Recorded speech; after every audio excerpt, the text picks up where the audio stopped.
Bismillahirrahmanirrahim. Assalamualaikum warahmatullahi wabarakatuh.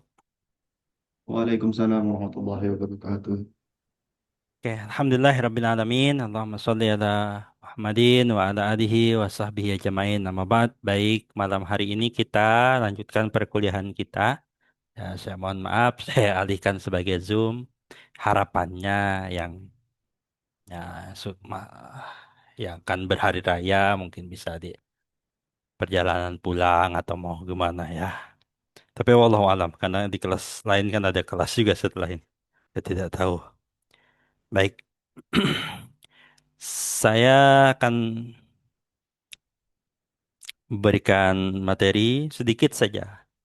Mungkin secara setengah jam sajalah. Ya, karena ini malam takbiran ya. Mungkin ada yang mau keliling takbiran juga. Wallahu a'lam. Baik, ingin saya sampaikan di pertemuan ini adalah salah satu buku yang lain ya. Kalau yang kemarin, alhamdulillah kita sudah selesai itu. Jadi saudara sudah menyelesaikan satu buku. Nah, yang ini bicara tentang faktor yang menjadi penghambat. Jadi bukunya ini panjang, tapi saya fokuskan hanya bagian ini, bab 5-nya. Nah, bicara tentang apa namanya faktor yang menjadi penghambat dalam pertanggungjawaban korporasi. Nah, di sini spesifik tindak pidananya apa? Kenapa ini yang saya kira cukup mudah lah. Ini bukunya karya itu Dr. Bambang Ali Kusumo ya, judulnya Tanggung Jawab Korporasi dalam Tindak Pidana Korupsi di Indonesia. Spesifik gitu ya. Nah, yang menarik dari buku ini saya memperhatikan pada bagian bab 5-nya, bicara tentang faktor-faktor yang menjadi penghambat. Nah, kan ini yang belum banyak dibahas kemarin. Ini lebih spesifik bicara tentang hal yang teknis, apa yang terjadi mungkin di lapangan, dievaluasi dari apa yang terjadi dalam praktek penegakan hukum atas tindak pidana yang dilakukan oleh korporasi.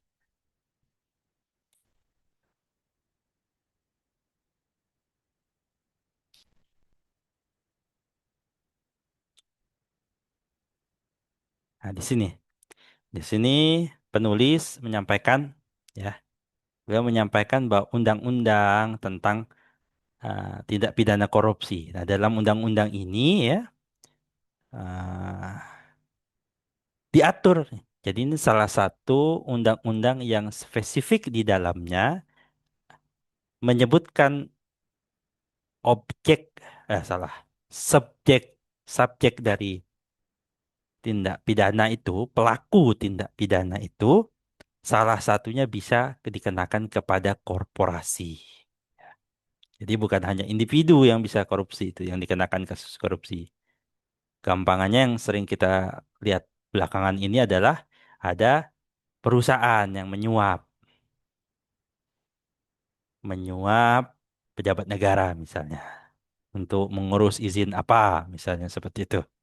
Nah, di undang-undang tentang tidak pidana korupsi itu sudah diberi peluang kepada penegak hukum untuk memproses, bahkan nanti sampai diadili, dihukum. Bukan hanya orang, tapi juga eh, selaku korporasi. Baik korporasi itu yang berbadan hukum maupun yang tidak berbadan hukum. Itu kita temukan dalam materi-materi yang sebelumnya, ya bisa dicek-cek kembali, bisa dilihat kembali rekamannya. Saya bikin rekaman itu sekali lagi karena merefleksi diri saya. Saya tuh ternyata, saya pribadi ya, ternyata tidak begitu pintar. Makin berumur ini makin terasa kalau ternyata saya tuh orang yang sedikit lambat. Mungkin pengaruh umur itu itu juga lambat. Lambatnya gimana? Lambat dalam memahami sesuatu. Saya sekarang itu rata-rata baru 2 kali baru bisa saya apa namanya nyantol di otak gitu. Jadi kalau dengerin pertama atau baca buku itu baca buku pertama itu saya seakan hanya screening saja, lihat-lihat saja. Nah, ketika saya ulangi lagi, itu baru saya bisa mendapati maknanya. Oh, saya ternyata pengen ini, yang ini, misalnya begitu. Oh, saya pahami ini dan begitu. Oh, ternyata saya kemarin salah menangkap itu. Oleh karena itu, mungkin ada satu dua orang yang mirip kayak saya gitu cara belajarnya. Akhirnya saya berikanlah rekamannya. Jadi tujuan rekaman tuh di situ. Juga kepada saudara-saudara yang kemarin mungkin tidak bisa hadir. Sekali lagi ya saya bilang kan kita tuh punya hak hak untuk apa? Hak untuk tidak masuk. Ada berapa jatahnya itu? Jatah bolos kalau saya bilang itu. Nah, saudara bisa pergunakan itu dan apa? Nanti saya nggak dapat materinya, ada tuh materinya. Saya berikan juga rekamannya. Mayoritas ada rekamannya, cuma ada satu atau dua yang rekamannya agak error sehingga tidak bisa dipublish. Nah, di sini penulis buku ini memberi catatan. Itu saya highlight masih ada kendala atau ada penyebab kenapa korporasi ya belum diproses, banyak tidak diproses, banyak belum diproses. Jadi ada sekian banyak kasus tindak pidana korupsi yang bahkan dia melibatkan korporasi, melibatkan perusahaan, direktur perusahaan ini, direktur perusahaan ini, pimpinan perusahaan ini, pimpinan CV ini dan sebagainya. Tapi yang dikenakan itu mayoritasnya adalah orangnya.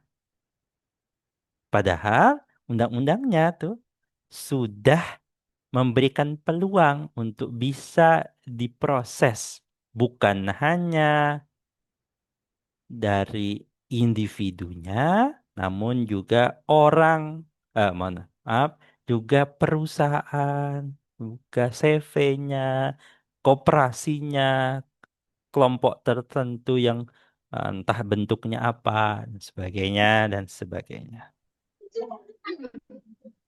Oke. Penulisnya akan menjabarkan dalam beberapa subbab. Dibagi dalam empat kalau tidak salah. Yang pertama, ternyata kendala itu berada pada ranah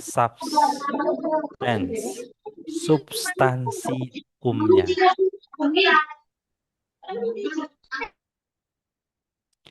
Apa sih substansi hukum itu? Aturan, norma, dan pola perilaku nyata manusia yang berada dalam sistem itu. Substance is composed of substantive rules about how institution should behave. Nah, ini ya berkaitan kasus korupsi, penegak hukum melakukan penegak hukumnya hanya berorientasi catatan dari penulis buku ini pada kepastian hukum, bukan pada ranah keadilan.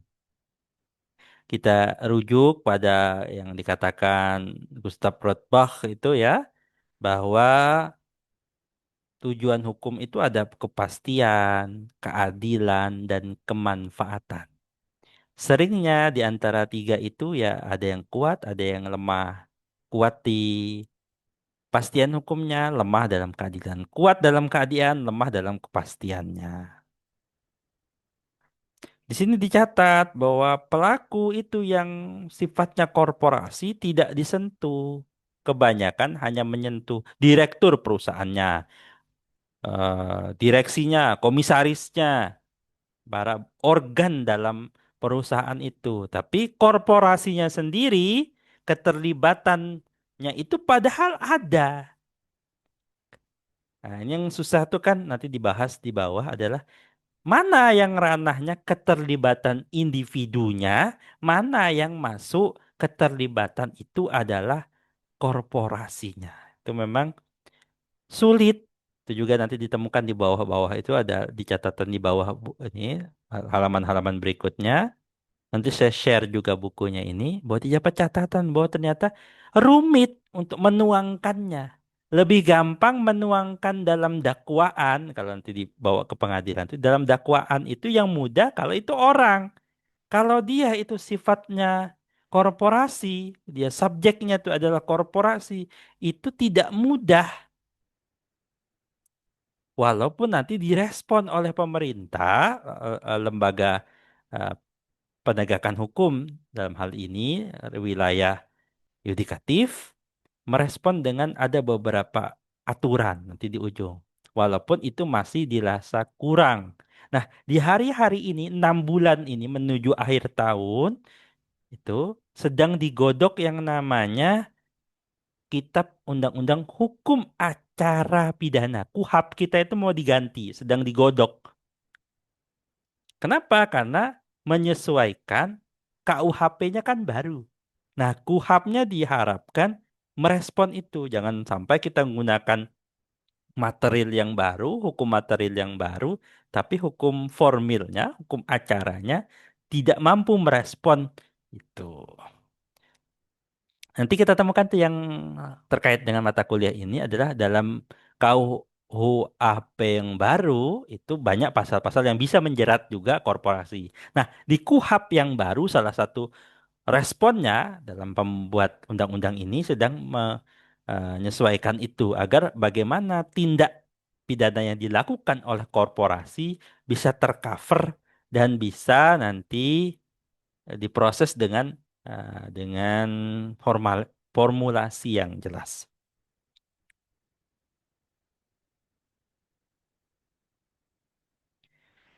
Kita diingatkan ada catatan dari Pak Sacipto Raharjo ini almarhum sudah ya beliau guru besar hukum. Spesifiknya adalah guru besar sosiologi hukum dari Universitas Diponegoro.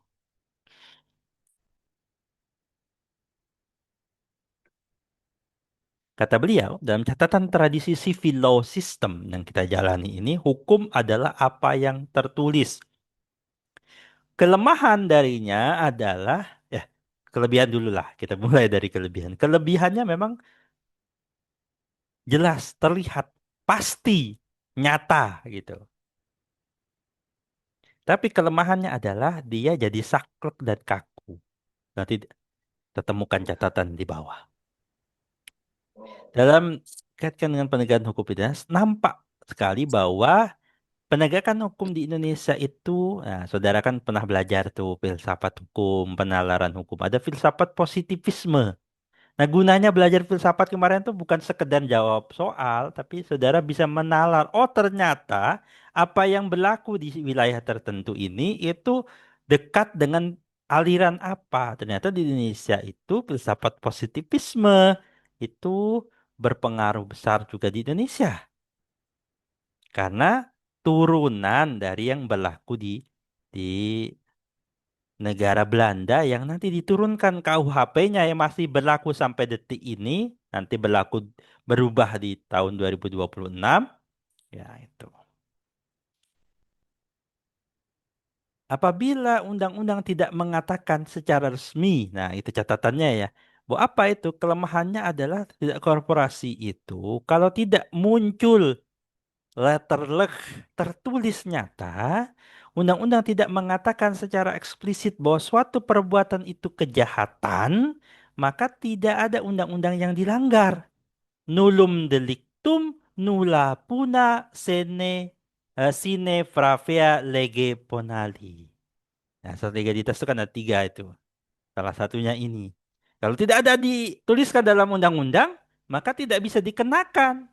Walaupun bisa jadi dipandang oleh mayoritas orang, bahkan bisa jadi semua orang mengakui kalau itu suatu perbuatan yang patut dicela. Bisa dianggap itu perbuatan jahat.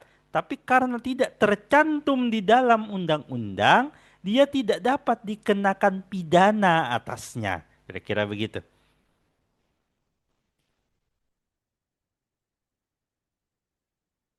Nah, spesifik dalam berkaitan dengan Undang-Undang Tipikor di sini,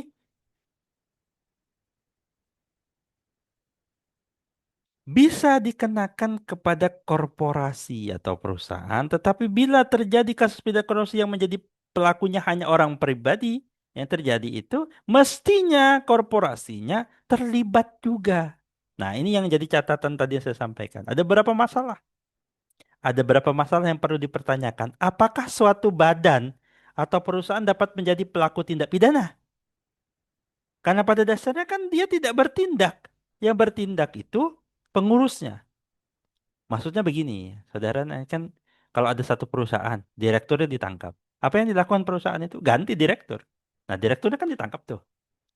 Habis itu yang dipanggil berikutnya untuk persidangan, siapa yang mewakili perusahaan yang itu? Direktur yang baru.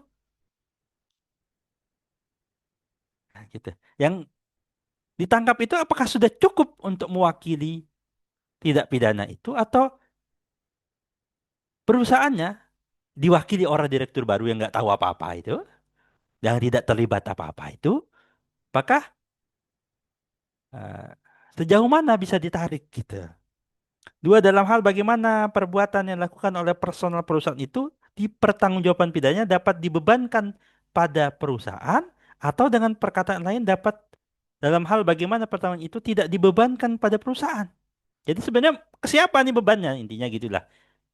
Yang ketiga, teori apa yang dapat jadikan landasan pembenar membebankan tanggung jawab pidana kepada perusahaan. Yang dalam hal ini, kalau kita pakai logika, kan dia benda mati, dia tidak tahu apa-apa. Yang keempat, apa bentuk sanksi pidana yang dapat dijatuhkan kepada badan atau perusahaan itu? Kan sudah dihukum direkturnya misalnya.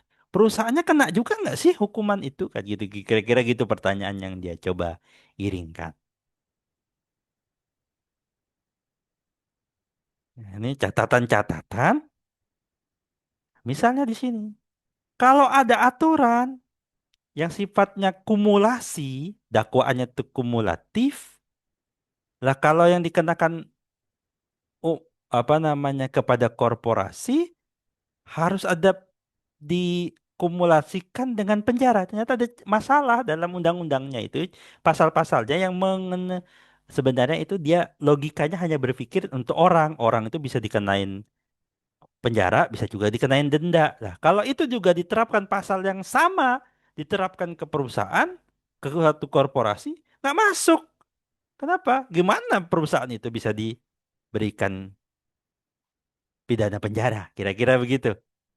Nah, hakim jadi kebingungan di sini. Kenapa? Kan tadi kita terjerat filsafat positivisme yang mau tidak mau, apa yang tertulis itulah yang kita pakai. Ternyata apa yang mau kita pakai itu ternyata punya banyak catatan. Ibarat kita mau mengenakan suatu senjata, tapi senjata itu bermasalah kira-kira itu. Senjata itu bagus untuk dikenakan kepada individu, tapi ketika dia dikenakan kepada korporasi, dia jadi tumpul, dia jadi tidak terlalu berguna kira-kira gitu.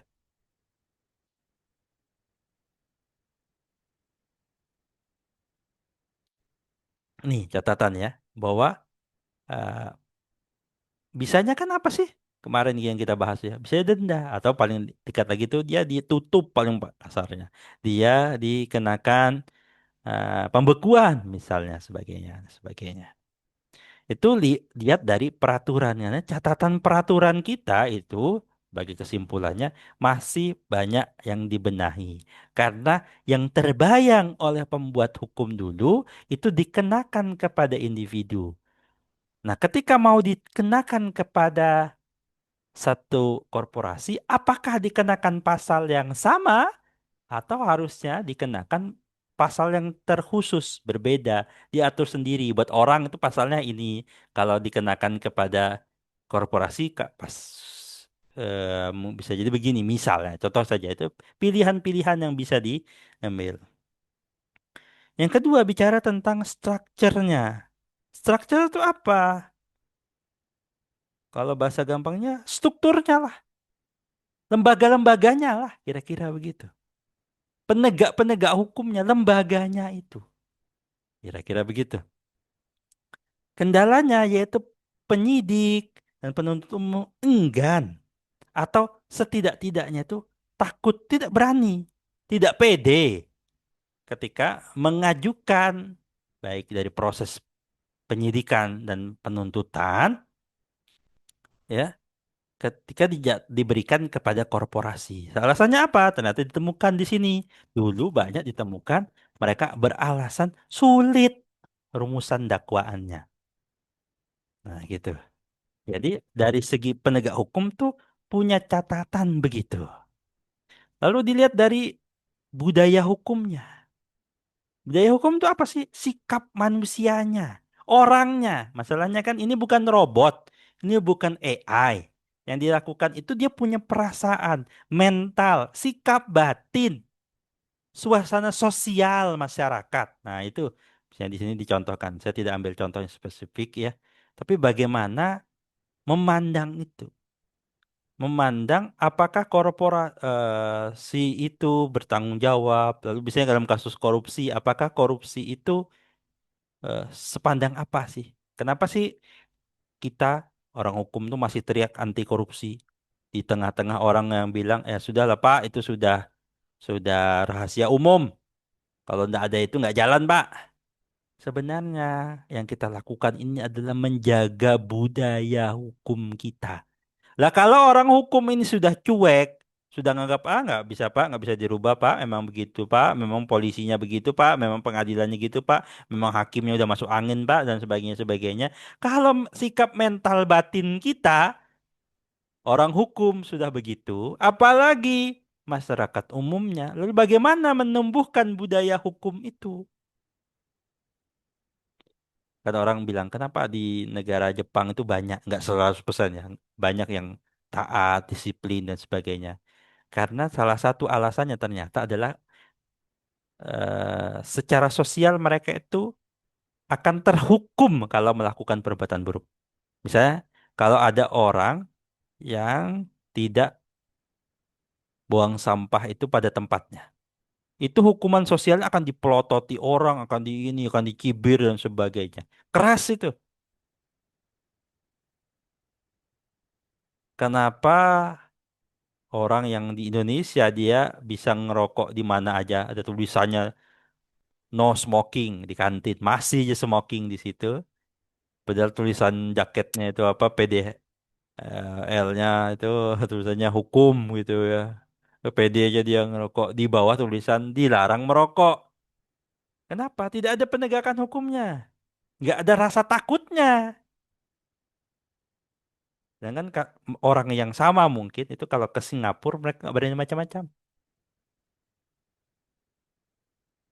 Kenapa? Kena denda. Ada kamera di mana-mana. Tiba-tiba kena denda. Kena hukuman. Gitu. Itu orang yang sama bisa jadi di negara yang lain dia akan taat hukum. Kenapa? Ada suasana batin budayanya yang membuat seseorang itu dipaksa untuk apa namanya berbuat kebaikan. Saya pernah dengar cerita dari kawan yang kerja di perusahaan Jepang lah gitu. Perusahaan Jepang itu yang punya cabang di Indonesia. Perusahaan Jepang yang dipimpin oleh orang Jepang, yang ketika dia buka cabang di Indonesia, mau nggak mau mereka nyiapin uang pelicin juga dalam hal-hal tertentu. Kok tak bisa begitu? Ya, mereka menyesuaikan dengan budaya hukum. Ya orang yang tadi yang kita kita bilang tadi taat tuh di Jepang itu, ketika dia bikin perusahaan di Indonesia, buka cabang mau nggak mau dia bikin hal-hal yang begitu juga. Kenapa? Ya budayanya, budaya hukumnya di tempat sini begitu. Nah, itu ya, itu catatan dari penulis buku ini. Yang keempat, kendala pada hukum acara. Nah, ini yang mungkin orang tidak banyak bahas tuh. Yang tadi saya sampaikan, KUHP-nya harus mampu merespon. Nah, yang lama ini di Undang-Undang Tipikornya sudah mampu menerapkan ada tidak pidana korporasi, tapi masalahnya adalah KUHP-nya, hukum acaranya, hukum formilnya itu belum mampu mengcover. Kenapa? Ya karena di KUHP itu belum mengcover tentang tindak pidana korporasi. sebagai subjek hukumnya. Ya, ada beberapa catatan ini di simpulannya dari beberapa undang-undang tersebut semuanya telah mengakui badan hukum atau korporasi atau perusahaan atau badan apa namanya? Mana saya bilang korporasi yang bukan badan hukum atau bisa jadi dia bahkan korporasi yang ilegal itu bisa jadi subjek hukum dan bisa melakukan tindak pidana. Tapi hukum acaranya belum mengatur. Ada keterlambatan. Oleh karena itu ada respon. Ya, misalnya kan ini kan pendakwaan bingung nih. Dakwaannya kan isinya ini nih kalau dalam KUHP. Isinya tanggal lengkap, tanggal lahir. Nah, kalau perusahaan gimana nih isinya gini? Itu. Uraiannya gimana? Nah, kan nggak cocok. Maka, kata Artijo, ya, untuk melacak dasar tuntutan pertanggungjawaban korporasi dapat melihat anggaran dasar. Ini pendapat Pak Artijo, mahum. Nah, nanti kita lihat ternyata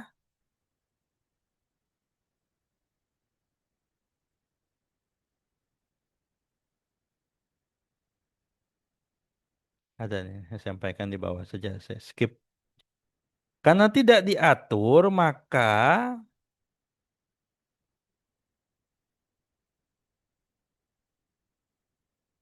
ini kata Artijo, bahwa selama ini masih sering terjadi pertanyaan di kalangan para hakim. Hakimnya bingung nih, bahwa aturan terkait dengan korporasi itu dipidana, ada kelemahan. Bila dipenjara, siapa yang dipenjara? Dirutnya. Bagaimana kalau personnya banyak? Sampai batas apa personnya itu dimintai pertanggungjawaban? Apakah ditumbalkan dirutnya aja? Apa yang lainnya? Kalau sampai bawah, sampai mana? Kalau orang perusahaannya besar gitu. Oleh karena itu, Jaksa Agung nih ya, ada perja, peraturan kejaksaan ya. Penanganan pidana subjeknya hukum korporasi. Agar apa? Agar penuntut umum punya panduan. Tapi levelnya itu baru peraturan Jaksa Agung. Berarti kan mau tidak mau ini hanya berlaku untuk inten kejaksaan dan sifatnya hanya pedoman. Nah, gitu. Ada panduan. Dalam peraturan diatur mengenai kriteria perbuatan dalam penanganan perkara pidana dengan subjek hukum korporasi. Bagaimana proses dari penyelidikan sampai nanti penuntutannya. Dan nanti kalau ada eksekusi, gimana mengeksekusinya? Nah, itu belum kita banyak bahas. Ketika dieksekusi, gimana cara eksekusinya? Kalau dikenakan kepada perusahaan. Nah, direspon juga oleh Mahkamah Agung. Kalau ini tadi 2014, ya, 2016 Mahkamah Agung sudah merespon juga. Nah, ini buat siapa? Pedoman bagi hakim, terutama ya. Nah, dalam perma ini kita lihat pemanggilan pemeriksaan kepada korporasi itu gimana? Nah, itu ada panduannya. Syarat surat dakwaannya tuh bagaimana? Bedanya sama yang orangnya tuh individu. Lalu pemisahan pertanggungjawaban atau kesalahan pidana antara korporasi dengan pengurusnya. Jadi bisa jadi pengurusnya kena, korporasinya juga kena. Memungkinkan korporasinya kena, pengurusnya nggak kena. Gimana? Kalau pengurusnya misalnya ya itu pengurus baru, pengurus lamanya kan sudah tiada misalnya gitu. Pengurus barunya kan dia memang orang yang mewakili perusahaan itu. Tapi setelah peristiwa tindak pidananya terjadi misalnya kira-kira gitu. Jadi korporasinya kena dihukum, tapi orangnya, direksinya dalam hal ini kan direksi baru gitu misalnya, itu tidak dikena. Misalnya, itu contoh saja.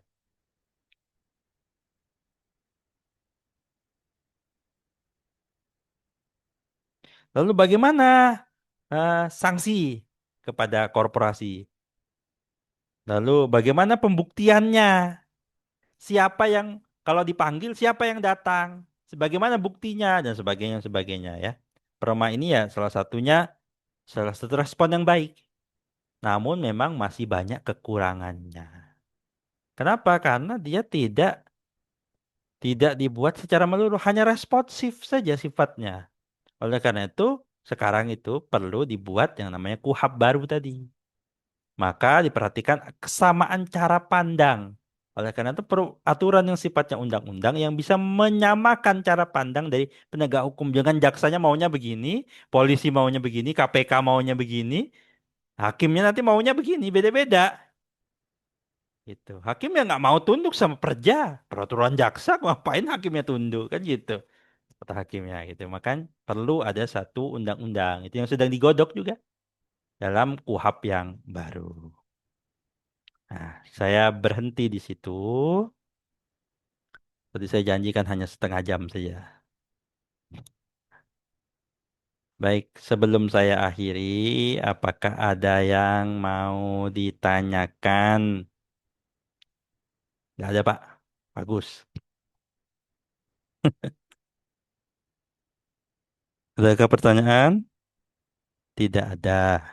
Baik, ya. Tidak ada. Kita masih punya pertemuan sekali. Ya, pekan depan. Lalu saya mengingatkan, nih, saya sudah buatkan tempat mengumpulkan apa namanya, mengumpulkan tugas artikel jurnalnya di Open Learning-nya. Nanti yang tidak bisa join Open Learning kontak saya untuk mengumpulkannya. Itu ya. Sekali lagi, saya nanti akan sharekan kapan batas waktu mengumpulkannya. Kalau nggak salah tanggal berapa belas gitu ya. Di saat UAS itu. Jadi segera saja diupload, jangan mepet-mepet. Masih ada waktu mungkin sekitar seminggu lebih dikit. Jadi yang belum mengerjakan silakan dikerjakan. Bagi yang sudah segera diupload. Gitu. Baik, kalau tidak ada pertanyaan, tidak ada tanggapan, saya ucapkan selamat Hari Raya Idul Adha. Oke, kita ketemu lagi pekan depan terakhir mungkin insya Allah. Ya, setelah itu akan ada UAS. UASnya ada, tugasnya ada. Jangan lupa ya, UASnya ada, tugasnya juga ada. Baik, saya akhiri. Assalamualaikum warahmatullahi wabarakatuh.